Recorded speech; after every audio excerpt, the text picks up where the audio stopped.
Hi guys, I want to tell you about a book that I really enjoyed called Chasing Lincoln's Killer by James Swanson. This book is an informational book, and it actually tells the story of the assassination of President Abraham Lincoln. It starts from before the assassination and goes all the way up to the point where they capture the assassin, whose name is John Wilkes Booth.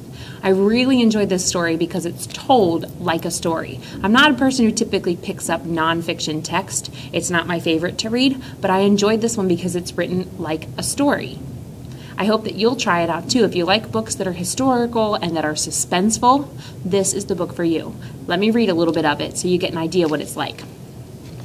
This is when they are actually getting ready to assassinate President Lincoln. The setting is in Ford's Theater, which is in Washington, D.C. You can actually still go visit that today if you ever go to Washington, D.C. And John Wilkes Booth is in the president's box, and he's getting ready to assassinate the president. Booth's thumb pulled back the hammer of the Derringer until he heard it cock into firing position.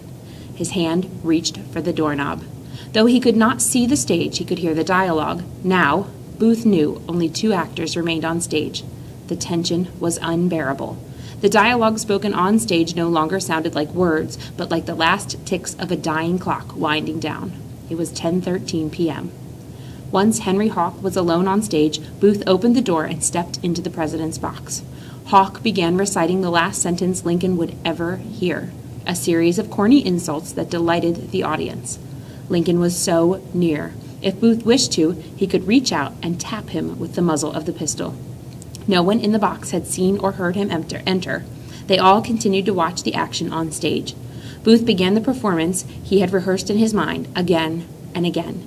He stepped forward toward Lincoln, raised his right arm to shoulder height, extended it toward Lincoln. He was so close to the president now that all he had to do was point the Derringer. Booth squeezed the trigger.